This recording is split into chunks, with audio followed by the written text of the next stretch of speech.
Les États-Unis ont accru la pression sur la Russie en déployant des bombardiers B-1B près de ses frontières. Une décision qui inquiétera le président russe Vladimir Poutine sur la suite des événements. Le Rockwell B-1B Lancer est l'un des meilleurs bombardiers, avec le B-2 Spirit et le B-52 Stratofortress. Il constitue l'un des 3 puissants piliers du trident des bombardiers stratégiques utilisés par l'États-Unis Air Force et a notamment été déployé par le passé en Irak et en Syrie. Conçu dans les années 1960, l'États-Unis Air Force voulait un avion alliant la vitesse supersonique du B-58 Hustler et la capacité destructrice du B-52.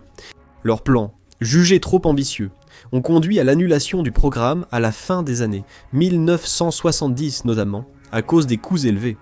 Les travaux sur le B-1 ont commencé quelques années plus tard, en 1981, et la conception a été optimisée. La production débutant en 1983. Les B-1B ont intégré le Strategic Air Command en 1986. Au total, 100 ont été fabriqués, et près de la moitié d'entre eux sont encore actifs et opérationnels au sein de l'États-Unis Air Force. Alors que les unités retirées du service reposent dans ce qu'on appelle le Boneyard, l'immense installation de stockage d'avions et de missiles de l'États-Unis Air Force à Tucson, en Arizona.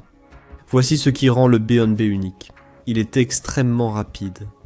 Le B-1B est le seul bombardier américain actuel capable d'atteindre des vitesses supersoniques, franchissant le mur du son et traversant le ciel à toute allure. À Mach 1,2, soit plus de 1400 km/h en haute altitude. Même à basse altitude, il reste remarquablement rapide, atteignant une vitesse de pointe de Mach 0,92, soit un peu plus de 1100 km/h. En comparaison, le B-2 Spirit, qui est un autre des meilleurs bombardiers du monde, ne peut atteindre qu'une vitesse maximale de 1010 km/h. La grande vitesse du B-1B lui permet d'entrer rapidement en territoire ennemi, d'éviter les défenses et de livrer ses charges efficacement, avant de se retirer en sécurité de la zone, avant que l'ennemi ne comprenne ce qui s'est passé. C'est aussi un avion incroyablement agile, grâce à ses ailes à géométrie variable, qui peuvent être repositionnées et optimisées en fonction des différentes situations et conditions de mission. Les réglages des ailes avancées sont utilisés pour des décollages et atterrissages rapides, par exemple, ainsi que dans certaines situations en haute altitude, tandis que les réglages des ailes en arrière sont utilisés pour des phases de vol supersonique et à haute subsonique. Le B-1B possède ainsi une grande maniabilité à toutes altitudes. Le B-1B détient également la distinction de pouvoir transporter la plus grande charge utile de munitions guidées et non guidées de tout l'inventaire de l'États-Unis Air Force. Il peut transporter un total impressionnant de 75 000 livres, avec une capacité allant jusqu'à 24 missiles de croisière. Le B-52, quant à lui, a une charge utile maximale de 70 000 livres, tandis que le B-2 Spirit peut transporter jusqu'à 40 000 livres. Un B-1B transporte presque 2 fois plus de charge qu'un B-2, et peut être armé d'une large gamme de munitions. Exemple, bombe polyvalente, Mark 82, 500 livres, Mark 84, 2000 livres, mine navale, Mark 62, 500 livres, munitions à fragmentation, munitions guidées, GBU 31, 2000 livres et GBU 54, laser. Seul bombardier de l'États-Unis Air Force a transporté des missiles anti-navires longue portée. Il pourrait être modernisé pour déployer des air-to-ground missiles, 183 hypersoniques et d'autres armes avancées. Tout cela fait du B-1B l'un des éléments les plus polyvalents de l'arsenal de l'armée de l'air. Peu importe la mission ou les conditions, il est toujours prêt. De plus, bien que son histoire remonte à plusieurs décennies, le B-1B reste l'un des bombardiers stratégiques les plus modernes et sophistiqués existants aujourd'hui. Équipé d'une technologie radar à ouverture avancée, de systèmes de navigation et de contre-mesures électroniques pour l'aider à survivre dans des circonstances difficiles et dangereuses. Son radar à ouverture synthétique permet de détecter, identifier et engager diverses cibles, dont des véhicules en mouvement. De plus, le B-1B est doté d'un système de liaison de données entièrement intégré FIDL pour une connaissance maximale de la situation sur le champ de bataille. Il transmet rapidement des données aux autres unités, postes de commandement ou centres combinés des opérations aériennes pour cibler et frapper immédiatement de nouvelles cibles. Parallèlement, son mélange de système de positionnement global et de système de navigation inertiel garantit qu'il peut toujours retrouver sa route dans n'importe quelle situation, sans avoir à dépendre des aides à la navigation au sol ou de communication radio constante. Côté défense, le B-1B possède un brouilleur électronique et un récepteur d'alerte radar pour prévenir l'équipage en cas de détection. Il est également équipé de contre-mesures consommables, telles que des paillettes, et des leurres thermiques, pour perturber les intercepteurs ennemis, ainsi que d'un système de leurres remorqués. Grâce à ses capacités supersoniques, sa maniabilité et sa faible signature radar, il compte parmi les bombardiers stratégiques les plus résistants jamais conçus. Même dans les environnements hostiles, le B-1B entre et sort sans être détecté ni endommagé, causant souvent d'importants dégâts. Et rien de tout cela n'est théorique. Cela repose sur une expérience concrète, puisque le B-1B a effectué plus de 12 000 sorties depuis 2001, rien qu'au-dessus de la Syrie, de l'Irak, de l'Afghanistan et de la Libye. Il possède un long et prestigieux palmarès de succès, ce qui en fait une force redoutable et impressionnante pour toute armée, partout dans le monde. En résumé, le B-1B est un avion impressionnant. Plusieurs ont volé en Norvège, près des frontières russes. L'armée de l'air n'a pas précisé le nombre de B-1B déployés, mais des photos montrent au moins 3 appareils escortés par des avions espagnols. Des Eurofighter Typhoon 18M, Hornet se dirigent vers la base aérienne d'Orland, principale base des F-35 en Norvège. Les Hornets viennent de la base aérienne de Keflavik, Islande. Nous avons déjà vu des B-1B en Norvège. Ils ont été déployés pour la première fois dans ce pays scandinave en mars 2021, dans le but de mener des exercices, afin d'acquérir de l'expérience pour effectuer des missions dans des conditions arctiques. Avant cela, les bombardiers américains en Europe étaient principalement stationnés au Royaume-Uni, qui bénéficie d'un climat plus doux. Des B-1B ont également été aperçus au-dessus de la Scandinavie, en 2023, un an après le début de l'invasion de l'Ukraine par la Russie. Ils ont pris part à Arctic Challenge 2023, le plus grand exercice militaire nordique. Arctic Challenge 2023 visait à faire progresser les initiatives de sécurité dans l'Arctique et à renforcer l'interopérabilité dans la région du Grand Nord. Les bombardiers ont aussi été vus dans d'autres pays comme le Japon, la Corée du Sud, la Turquie et l'Australie. Ils traversent souvent de longues distances, entrant dans l'espace aérien allié, pour des missions et des exercices avec les alliés américains. Avant de parcourir près de 8000 km à travers l'Atlantique, les équipages du B-1B participaient à l'exercice Flag 253, avec des sorties quotidiennes. Depuis la base aérienne de Dyess au Texas jusqu'au site d'essai du Nevada, ils réalisent des frappes simulées dans un espace aérien contesté. Ils feront sans doute des exercices comparables en Norvège, selon un communiqué de l'États-Unis Air Force in Europe. Des desblancs lancés de l'États-Unis Air Force ont quitté Dyess, Texas, pour Orland, Norvège, le 9 août 2025, début des opérations d'entraînement alliées pour la dernière Bomber Task Force en Europe. Ce déploiement permet aux équipages de l'États-Unis Air Force d'améliorer tactique, flexibilité et coordination avec les alliés, renforçant ainsi capacité de combat et préparation. Sur le théâtre d'opération, les équipages mèneront plusieurs missions d'entraînement alliées dans un espace aérien complexe et risqué. Les équipages s'entraîneront aux principales étapes de localisation, fixation, suivi et ciblage, améliorant la rapidité et la précision d'action des bombardiers et chasseurs contre les menaces en temps réel. Les équipages s'entraînent à ces compétences, tout en affrontant des menaces terrestres et aériennes, conçues pour limiter leur liberté d'action, les forçant à réagir rapidement pour contrer les menaces et dominer l'espace aérien. Le communiqué de presse n'a pas cité la Russie, mais les responsables et analystes l'ont fortement suggéré. Ce déploiement de bombardiers permet aux États-Unis et à l'OTAN d'afficher leurs forces et d'adresser un message au Kremlin. Le lieutenant-colonel Eric Alvarez, commandant du 345e escadron, a déclaré « Ce déploiement nous permet de nous entraîner comme nous combattons, intégrés à nos alliés de l'OTAN, prêts et adaptables. Développons ensemble expérience, confiance et préparation pour rester performants en environnement dynamique. » Une publication Facebook des forces aériennes américaines en Europe et en Afrique a indiqué « La mission d'aujourd'hui ne concerne pas seulement les bombardiers. Il faut rester aux côtés de nos alliés et partenaires pour montrer que l'union fait la force. » La Bomber Task Force mise sur le travail d'équipe, la confiance et la préparation pour garantir la paix grâce à une force de combat solide.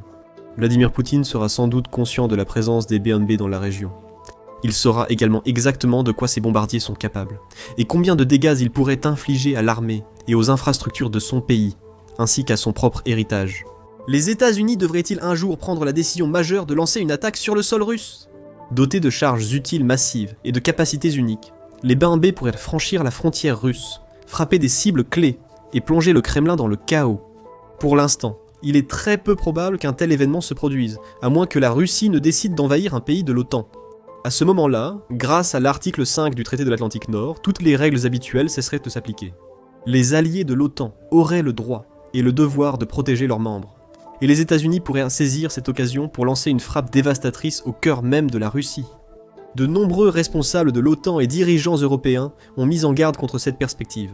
Le général Carsten Breuer, inspecteur général de la Bundeswehr et plus haut gradé de l'armée allemande, s'est exprimé publiquement à ce sujet. Il a déclaré que la Russie pourrait lancer une attaque contre une nation de l'OTAN, très probablement l'un des États baltes, d'ici 2029. Le général Breuer a déclaré à la British Broadcasting Corporation qu'il y avait une intention et une accumulation de stocks pour de possibles attaques futures contre les membres baltes de l'OTAN. Les analystes prévoient cela pour 2029, nous devons donc être prêts d'ici là. Si vous me demandez s'il y a une garantie avant 2029, je dirais non. Nous devons donc être prêts à nous battre dès ce soir.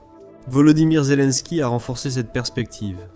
S'adressant à Sky News, il a déclaré « Nous pensons qu'à partir de 2030, Poutine pourrait avoir des capacités nettement supérieures. Aujourd'hui, l'Ukraine le retient. Il n'a pas le temps d'entraîner son armée. » Zelensky a poursuivi en disant que dans 10 ans ou moins, Poutine pourrait facilement rassembler une toute nouvelle armée. En remplaçant les nombreux soldats perdus en Ukraine, et en redevenant pleinement capable de porter un coup sérieux aux nations de l'OTAN. Le secrétaire général de l'OTAN, Mark Rutte, a fait des déclarations similaires, avertissant que même si la guerre en Ukraine prend fin, la menace de la Russie ne disparaîtra pas du jour au lendemain. Lors d'un événement à Chatham House au Royaume-Uni, Rutte a déclaré « La Russie fabrique en 3 mois autant de munitions que l'OTAN en 1 an. Et sa base industrielle de défense devrait produire cette année seulement 1500 chars, 3000 véhicules blindés et 200 missiles Iskander. » Selon Rutte, la Russie pourrait recourir à la force militaire contre l'OTAN dans 5 ans. Ne nous leurrons pas, nous sommes désormais tous sur le flanc Est. Les nouveaux missiles russes atteignent plusieurs fois la vitesse du son, reliant les capitales européennes en quelques minutes. Il n'y a plus d'Est ni d'Ouest, seulement l'OTAN. Et en ce qui concerne l'OTAN, alors que plusieurs membres de l'Alliance prennent des mesures importantes pour augmenter leurs dépenses de défense et moderniser leurs armées, il ne fait aucun doute que les États-Unis sont de loin la force militaire la plus puissante et le principal facteur de dissuasion pour tout ennemi envisageant une attaque contre l'Alliance. Ils possèdent les forces terrestres, aériennes et navales les plus puissantes, le matériel militaire le plus avancé, la meilleure technologie et le plus grand budget. Aucun autre pays n'égale les États-Unis en termes de puissance militaire, et les bombardiers B-1B sont le symbole parfait de ce que représentent les États-Unis. Agiles, polyvalents et puissants, ils symbolisent la maîtrise du combat dans l'armée américaine. Des doutes ont déjà été émis sur l'engagement des États-Unis envers l'OTAN et le soutien à leurs alliés européens. Des actions comme celle-ci, plaçant d'excellents bombardiers à 1200 km de la frontière russe, montrent que la plus puissante armée du monde ne restera pas passive si ses alliés sont attaqués, et qu'elle est pleinement engagée à préparer et à maintenir une force prête au combat, entièrement capable d'affronter la Russie dans les pays nordiques ou dans les États baltes, si jamais le besoin s'en faisait sentir. Le timing des mouvements des B-1B est également remarquable. Les bombardiers sont arrivés quelques jours seulement avant les grandes discussions entre le président américain Donald Trump et le président russe Vladimir Poutine, probablement pour montrer à Poutine que les États-Unis sont sérieux. Les B-1B sont également arrivés en Norvège environ 1 mois avant que la Russie et son principal allié, la Biélorussie, ne commencent leurs exercices militaires, Zapad 2025 ou Ouest 2025. Des milliers de soldats sont attendus de Moscou et de Minsk pour y participer. Les exercices Zapad, organisés depuis les années 1970, visent à montrer la force militaire russe, à entraîner les troupes, tester de nouveaux équipements et préparer la Russie et la Biélorussie à un éventuel conflit avec l'OTAN. Les exercices Zapad servent aussi de message politique, permettant à la Russie d'exhiber ses blindés et armements récents. Projeter puissance et influence régionale, intimider les voisins et faire pression sur l'OTAN. Les États-Unis ont prouvé à plusieurs reprises que l'OTAN ne cédera ni à l'intimidation, ni à la pression. Avec les échecs du Kremlin en Ukraine évidents, le monde craint moins la Russie qu'avant. Bien que la Russie ait envahi l'Ukraine avec une armée puissante face à une nation plus petite et moins préparée, elle a peiné et connu peu de succès malgré de nombreux sacrifices. Elle a perdu de nombreux hommes, des milliers de chars, de radars, véhicules blindés, avions d'artillerie et autres équipements militaires précieux. Elle a mené l'une des invasions les plus inefficaces de l'histoire, sacrifiant d'innombrables vies et des milliards d'équipements pour quelques terres boueuses et petits villages. Elle a vu son économie s'effondrer sous le poids d'investissements records dans la défense et de nombreuses vagues de sanctions imposées par des pays du monde entier. Et sa réputation comme l'une des forces militaires les plus avancées et puissantes du monde a été sérieusement remise en question, laissant la Russie et Vladimir Poutine, à bien des égards, dans une position plus faible qu'ils ne l'ont jamais été. Malgré tout cela, La Russie reste une force qu'il faut prendre au sérieux, en raison de la brutalité de sa direction et de sa relation croissante avec la Chine. Malgré ses échecs militaires, elle détient encore le plus grand stock d'ogives nucléaires au monde, soit environ 5500. C'est pourquoi les États-Unis et l'OTAN doivent maintenir la pression. Ils doivent continuer à renforcer leur défense, développer leurs forces armées et prendre les mesures nécessaires pour montrer à la Russie qu'ils sont prêts à riposter. Ils doivent être le principal moyen de dissuasion contre toute invasion, en prouvant régulièrement leur capacité et leur volonté de réagir, avec le même genre de brutalité que la Russie a montré ces dernières années. C'est pourquoi l'acte apparemment simple de faire voler quelques bombardiers B-1B au-dessus de l'océan Atlantique. S'entraîner en Norvège est plus crucial qu'il n'y paraît, comme le souligne la publication Facebook de l'armée de l'air. Il s'agit de renforcer la confiance et l'unité entre alliés et partenaires. Montrer que l'OTAN, forte de ses membres, dépasse la Russie de Poutine et maintient la paix par la force. En conséquence, il est probable que nous assistions à de nouveaux déplacements d'actifs militaires américains, clés à travers l'Atlantique et vers la frontière russe dans les semaines et les mois à venir. L'Amérique et ses alliés veulent rappeler à la Russie les conséquences possibles. Si jamais elle prenait la décision incroyablement risquée et déterminante d'étendre son invasion au-delà des frontières de l'Ukraine et dans des pays comme la Pologne, l'Estonie, la Lettonie ou la Finlande, à chaque intervention américaine dans la région, Poutine observera, écoutera et deviendra plus méfiant. Il sait que, malgré tous ses efforts et investissements, il ne pourra jamais égaler la puissance des États-Unis et de l'OTAN. Vous pouvez en apprendre davantage sur ce qui se passerait probablement si une guerre éclatait un jour entre la Russie et l'OTAN, dans notre analyse heure par heure d'un conflit potentiel. Pour comparer la puissance de l'OTAN à la Russie et à l'Alliance des Brésil, Russie, Inde, Chine, Afrique du Sud, consultez notre analyse sur la confrontation militaire, OTAN versus Brésil, Russie, Inde, Chine, Afrique du Sud. Abonnez-vous à notre chaîne pour rester informé et à jour de la guerre Russie-Ukraine, à d'autres conflits géopolitiques majeurs dans le monde. Merci de nous regarder.